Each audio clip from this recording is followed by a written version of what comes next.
Welcome to Theme 3 of the Part 1. Our topic today is our true identity binds us together. In other words, when our higher nature is overriding, we long to be good and caring. Our mind and senses are stable, and the light of wisdom shines. It emanates from us. In that state, we clearly differentiate between what is good and what is evil. That's only when our higher nature, predominates. And in that case, we carry out our work as a responsibility, with calm understanding, with faith, and show reverence towards spiritual values. Enlightened souls are the men who have freed themselves from the prison of self and attachment to the world of matter. And they have overcome immorality. They have changed their ignorance into understanding, their cruelty into justice, their falsehood into truth, and their dark qualities into light. Their lives are spent in purity, and their deeds show forth love, harmony, justice, and righteousness. But if, on the contrary, he rejects the virtuous deeds and allows his evil emotions and wants his lower self and his ego to conquer him, he is no better than an animal. Lower nature increases our greed and restlessness. When the lower nature dominates, we become full of attachment and longing for results. In such a state, when self-interest dominates one's power of judgment, he cannot see right and wrong properly. The lower nature does not allow detachment from material things and one's possessions. When our lower nature produces great deal of hopes and illusions, the result is ambiguity, clarity goes, idleness, fantasy, only vain imaginations come to us, persistence, revengefulness, self-centeredness, and doubt. This is the result of the working of the lower nature. So, lower nature, which is also referred to as self or ego, is likened to fire, a fire that never quenches till we are alive. So when emotions, that is our innate emotions, and thoughts or vain imaginings are in conflict, fire is produced. This fire comes to us as a test.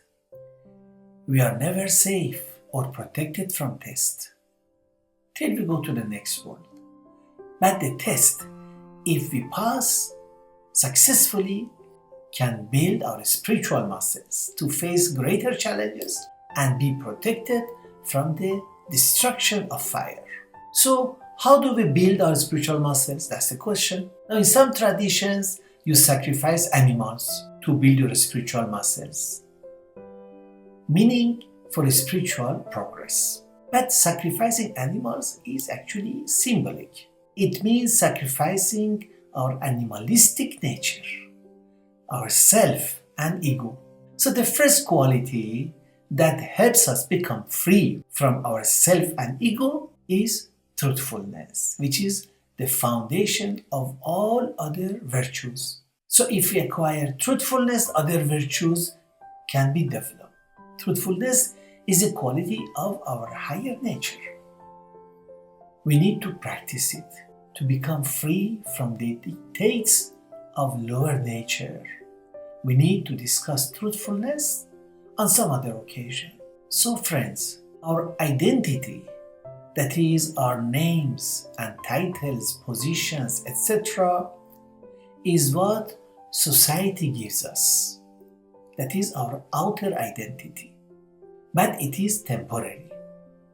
And some people try to maintain and develop that outer identity only, at least in the eyes of others. Nevertheless, it is temporary and lasts maximum till we are alive. But people are concerned about leaving behind good names, again identity to continue, that outer identity. In Zen Buddhism, there is a story of a nun who became pregnant, and to save her skin, she said that the monk was the father. So when the child was born, the child was given to the monk. He said nothing. Took the child and brought him up.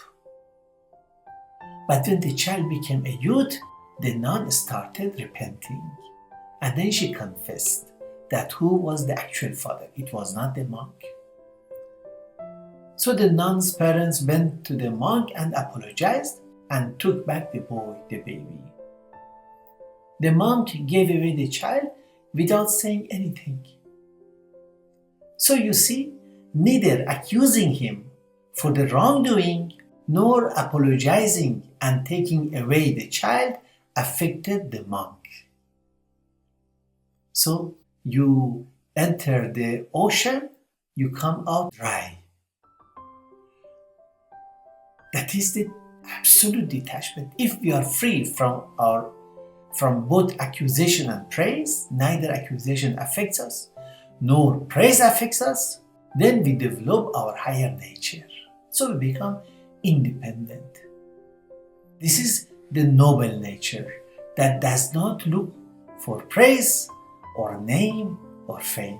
In our efforts to welcome diversity and build society, friends, it is this universally present noble nature of man to which we should appeal.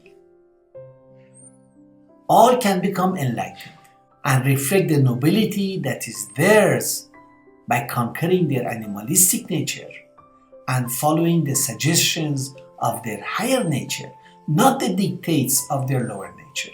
But can we get rid of and destroy our ego and lower nature completely in order to live a pious and saintly life?